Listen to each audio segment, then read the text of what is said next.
阶层太低，不明白这个人见不惯无理多而已。这东西怎么样才是正经？ Oke teman-teman, kembali lagi di channel saya. Dan sekarang saya mau menceritakan bocorannya kembali. Dan jangan lupa untuk subscribe, klik loncengnya, dan jangan lupa like. Selamat menikmati.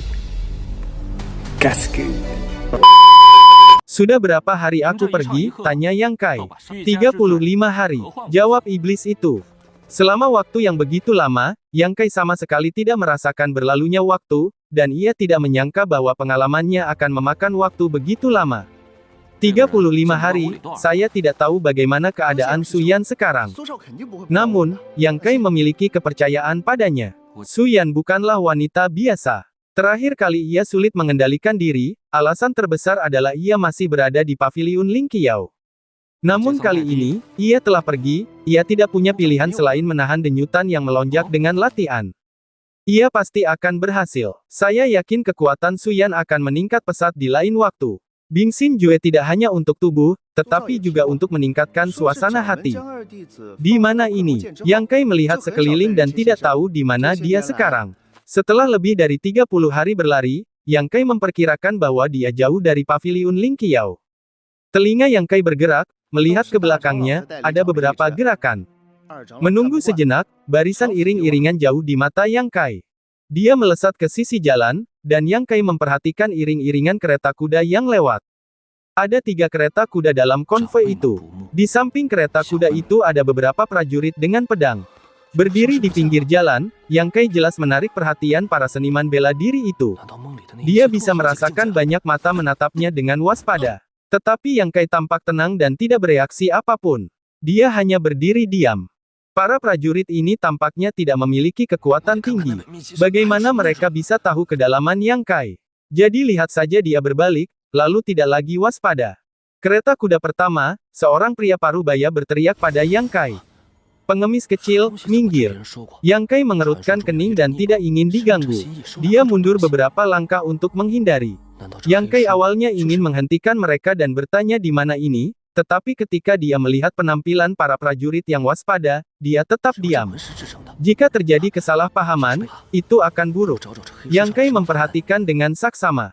Kereta terakhir lewat dengan aroma samar. Di jendela, ada sepasang mata yang cerah, yang menyentuh Yang Kai di udara. Di kereta ini, jelas ada wanita. Setelah iring-iringan mobil lewat, Yang Kai berjalan ke jalan utama dan melihat ke arah mereka maju. Dia tidak tahu di mana ini, tetapi karena iring-iringan kuda menuju ke arah ini, pasti menuju ke tempat yang ramai. Dia juga mengikuti. Yang Kai melihat bahwa ada seorang pria keluar dari iring-iringan kuda dan bergegas kembali ke arahnya. Dan pria ini adalah pria parubaya yang baru saja berteriak pada Yang Kai. Apa yang akan dia lakukan? Setelah beberapa saat, pria parubaya itu memacu kudanya ke arah Yang Kai. Yang Kai menatapnya dengan tenang. Pria parubaya itu berkata dengan sedikit tidak sabar, "Kau beruntung pengemis kecil. Nona mudaku baik hati dan berkata bahwa ada bandit dan binatang buas di alam liar, mereka ajak kau berpetualang." Pria parubaya itu selesai berbicara, membungkuk dan mengulurkan tangannya. Dia memegang kerah baju Yang Kai. Pria parubaya itu mengangkat Yang Kai, membaringkannya di punggung kuda dan berlari mengejar iring-iringan kuda. Dia menarik Yang Kai ke sisinya dan duduk. Tim itu tidak berhenti sejenak. Orang tua itu adalah seorang master. Yang Kai menatap Wu Lao dengan heran, dan memperkirakan dalam hatinya bahwa dia setidaknya adalah Yuan Jing sejati. Meskipun di paviliun Ling Qiao, Zhen Yuanjing bukanlah apa-apa.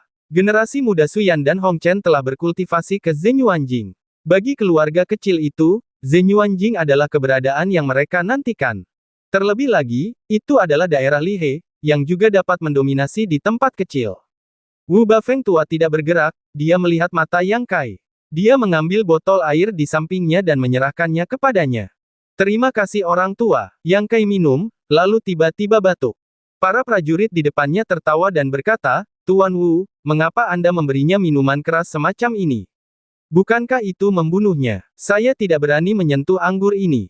Yang Kai merasakan api yang membara di tenggorokannya. Bukannya dia belum minum anggur, tetapi ini pertama kalinya dia minum minuman keras seperti ini. Saya akan mengembalikannya kepada Anda. Yang Kai merasa tidak beruntung untuk menerimanya dan mengembalikan ketel itu. Wu tua itu meneguknya, dan wajahnya tampak berseri-seri, dan dia semakin nyaman mengemudi. Yang Kai tidak banyak bicara ketika dia diperdaya oleh orang lain. Dia hanya duduk diam di samping Tuan Wu. Ketika dia sampai di tempat itu, dia memisahkan diri dari kelompok itu. Setelah malam tiba, iring-iringan kuda itu berhenti dan menemukan tempat di hutan belantara untuk membuat api dan memasak. Ada sekitar 30 orang dalam kelompok ini, yang semuanya berpengalaman dalam tugas masing-masing. Mereka segera menikmati makanan yang enak. Yang Kai turun ke bawah untuk beraktivitas, memikirkan perasaannya akhir-akhir ini, untuk menstabilkan suasana hatinya. Tidak ketinggalan zaman, seseorang dari kereta ketiga turun.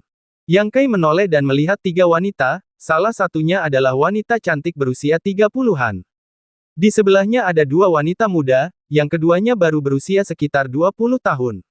Salah satu dari mereka berpakaian seperti gadis pelayan, matanya berkaca-kaca, dan dia sangat menawan. Begitu ketiga wanita itu muncul, Yang Kai jelas merasakan bahwa mata banyak prajurit tertuju ke sisi ini. Sambil melihatnya, gadis pelayan itu tiba-tiba membuka matanya ke Yang Kai dan menegurnya. Apa yang kamu lihat? Meskipun nadanya galak, dia juga menegur Yang Kai, tetapi kata-katanya sepertinya berarti sesuatu. Yang Kai terbatuk dan mengalihkan pandangannya. Setelah beberapa saat, makanan akhirnya disajikan. Sekelompok pria seni bela diri mengurus diri mereka sendiri. Istri dan wanita muda mereka juga dirawat oleh pelayan mereka Cuier. Namun, Yang Kai, orang luar, tidak diperhatikannya.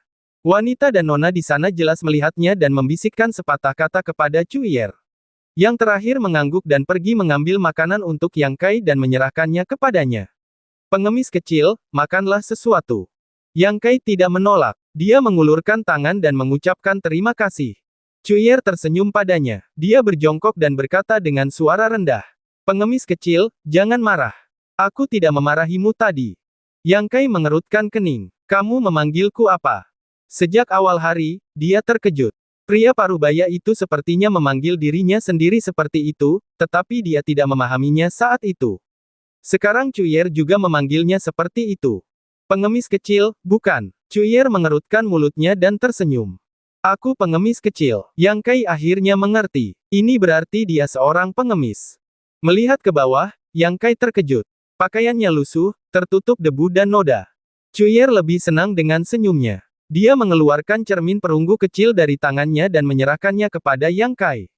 Dia berkata, lihatlah dirimu sendiri.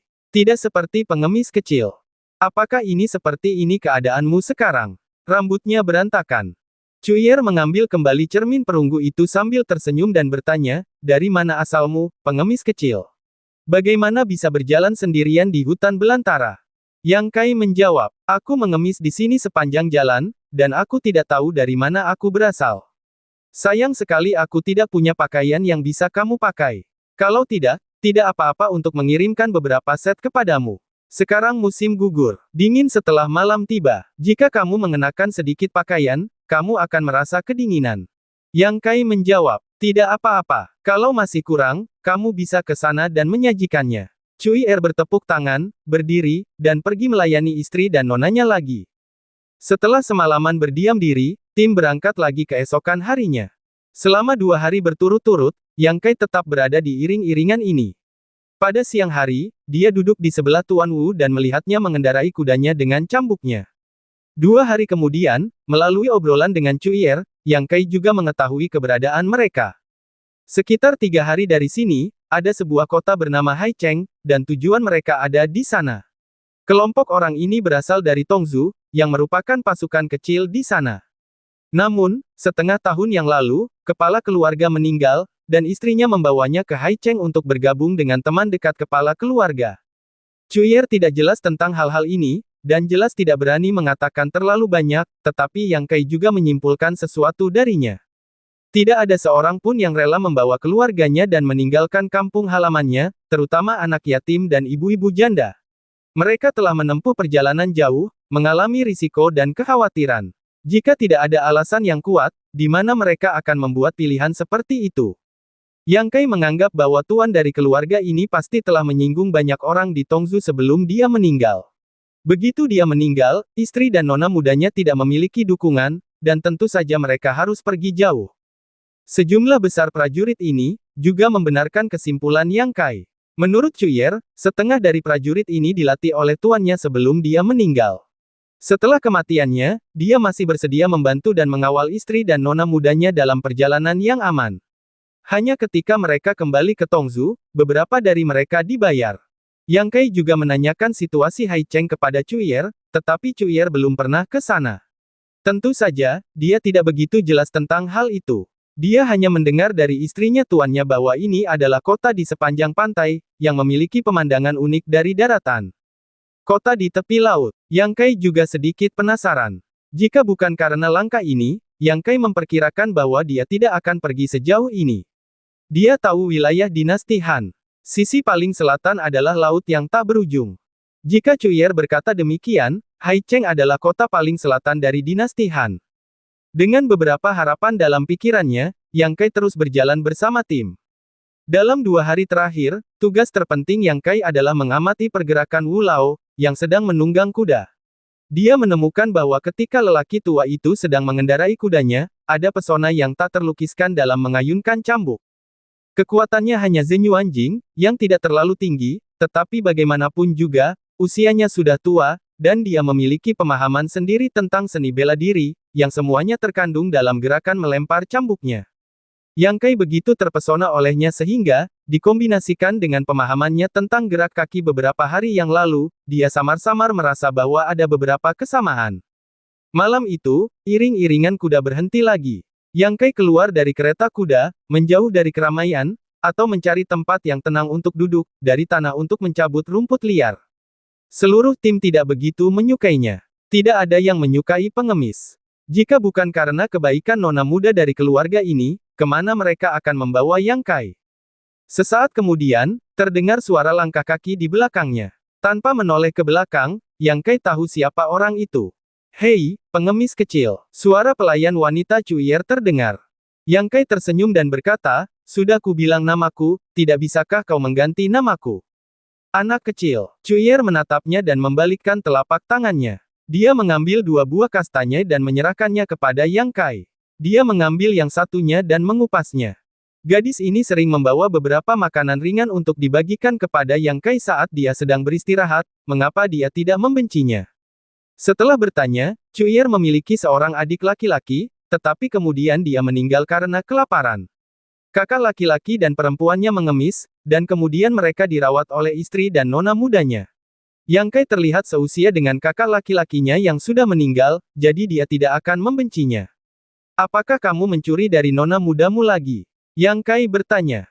Cuyer menjawab, di mana mencuri? Ini dari nona muda. Dia sangat baik padaku. Aku akan memberimu sesuatu untuk dimakan. Lalu mengapa kamu tidak tinggal dan melayaninya? Yang Kai mengupas kastanya dan memasukkannya ke dalam mulutnya. Nyonya muda lelah karena perjalanan. Jika mereka ingin beristirahat, aku tidak perlu melayani. Cuyer menjawab, dan dia melirik Yang Kai dan berkata, pengemis kecil, apa yang akan kamu lakukan ketika kamu sampai di Hai Cheng? Aku tidak tahu. Jalan-jalan saja. Yang Kai menggelengkan kepalanya. Cuyer mengerutkan bibirnya dan berkata, sungguh menyenangkan untuk mengatakannya, adikku tidak melakukannya sebelumnya. Yang tertawa dan tidak menjelaskan. Baiklah, kamu bisa mengikuti kami, ketika kita sampai di Hai Cheng, kita harus merekrut beberapa pelayan. Aku pikir kamu pintar dan cerdas. Tidak terlalu buruk untuk menjadi pelayan. Bagaimana dengan jaminan dariku, Nyonya dan Nona pasti tidak akan memiliki masalah. Ketika kamu menabung sejumlah uang, kamu mungkin dapat meminta istri yang baik. Cuyer menyihir jalannya. Yang Kai menjawab, baiklah, kalau saja aku bisa mendapatkan istri sepertimu. Cuyer menjawab, kamu pengemis, kamu pantas mengemis sepanjang hidupmu. Aku akan berpikir apakah kamu harus membawa serigala ke dalam rumah. Kau benar-benar harus memikirkannya. Yang Kai tampak serius. Baiklah, jangan bicara omong kosong denganmu. Aku belum pernah melihat pengemis sepertimu. Cuyer marah pada Yang Kai, berdiri dan berkata, dalam 1 hari lagi, kita akan bisa pergi ke Hai Cheng. Kau bisa beristirahat dengan baik malam ini. Aku lelah, dan aku tidak akan datang untuk membantumu menyiapkan makanan nanti. Melihat Cuyer memasuki kereta ketiga, Yang Kai terus mengguncang rumput layu di tangannya, mencoba menemukan perasaan Wu tua. Setelah beberapa saat, makanan sudah siap. Sambil berteriak, banyak seniman bela diri bergegas masuk. Yang Kai juga berdiri dan berjalan ke sisi lain, tetapi sebelum dia melangkah beberapa langkah, seorang pria membuat kesalahan dan menghalangi di depan Yang Kai. Mendongak, Yang Kai melihat pria parubaya itu, menatap dirinya sendiri dengan dingin. Ada apa? Yang Kai mengerutkan kening. Pergi, tidak ada makanan untukmu malam ini. Pria parubaya itu mengangguk sedikit dan mengancam lagi, tetapi jika kamu ingin mati, aku bisa melakukannya untukmu. Yang Kai tidak berbicara. Dia berbalik dan duduk kembali. Dia tidak ingin berkonflik dengan orang-orang ini. Bagaimanapun, dia diterima, dan Cuir memperlakukannya dengan baik. Tidak perlu membuat keributan saat makan malam. Makanlah lebih sedikit dari yang kamu inginkan. Kamu tahu siapa dirimu. Pria parubaya itu mendengus dingin. Yang Kai merasakan firasat buruk. Dia memanggil iblis dan membuatnya waspada. Dia melihat lingkungan sekitarnya lagi. Ini membuat Yang Kai semakin curiga. Di sisi lain, banyak prajurit berebut makanan, mengobrol dan tertawa. Meskipun Tuan Wu adalah seorang kusir, dia tentu saja berstatus tinggi. Saat ini, seseorang sedang menyajikan makanan untuknya. Dia telah duduk di poros kereta, minum dan melihat ke langit. Setelah beberapa saat, semua orang sudah kenyang makan dan minum. Apa yang dikhawatirkan Yang Kai tidak terjadi. Dia tidak bisa menahan tawa pada dirinya sendiri karena terlalu sensitif. Sekelompok orang selesai makan dan mengobrol sebentar. Di bawah omelan pria parubaya itu, mereka meninggalkan beberapa penjaga malam, dan lebih banyak lagi yang duduk di sekitar api unggun, tidur dengan pakaian mereka.